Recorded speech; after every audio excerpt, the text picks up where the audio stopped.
PBI was founded in Canada by a group of Quakers.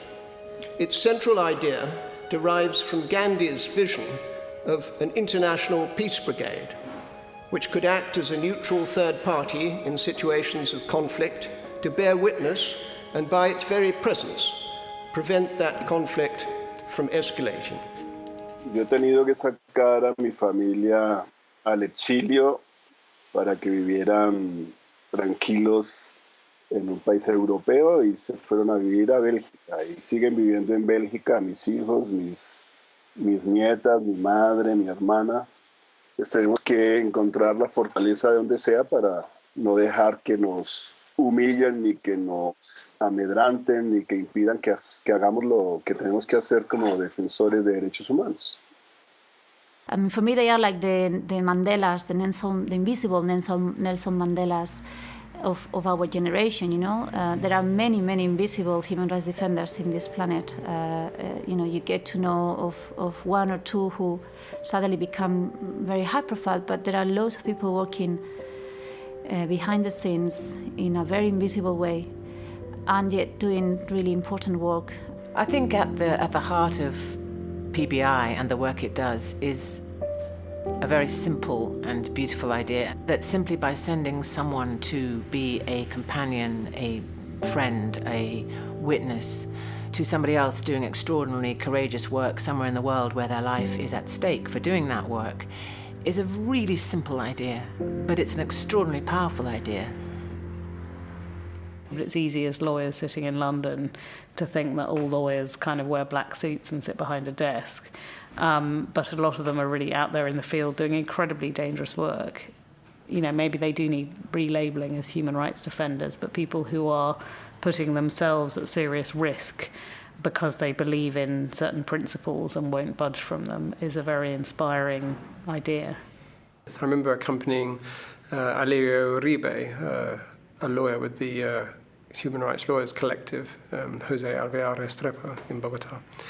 And their office was, you know, quite high up on the somethingth floor of a very tall building in the central Bogota.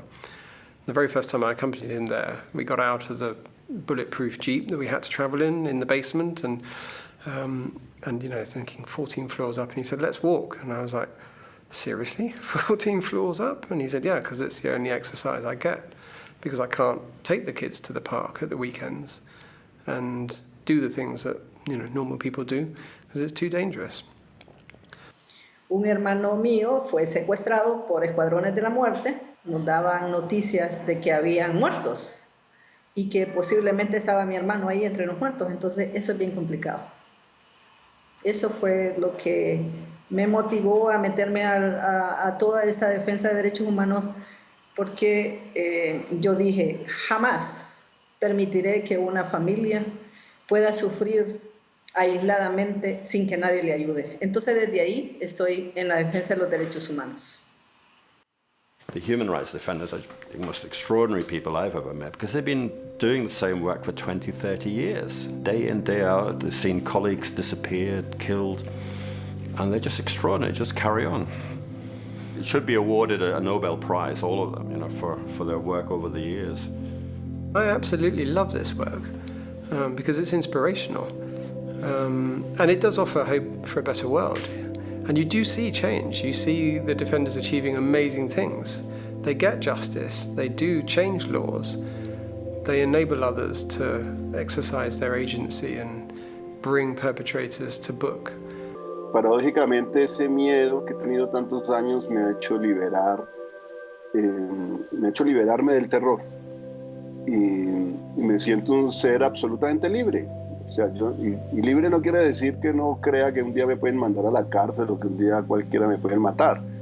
Pues yo digo, lo que tengo que decir, la convicción como defensor de derechos humanos, no lo digo por mí mismo, lo digo pues por todos los que trabajamos en esto. Nosotros no sentimos nunca que estemos perdiendo el tiempo, pero en la perspectiva de que el sacrificio de muchos de los nuestros, el exilio de los míos y de los otros, finalmente será recompensada la transformación social de esta humanidad y de nuestra sociedad en particular. Necesitamos presionar necesitamos hacer ejercicio de la ciudadanía y con esto vamos a triunfar. Seguramente vamos a triunfar, no hoy, no en este año, pero sí vamos a triunfar muy pronto.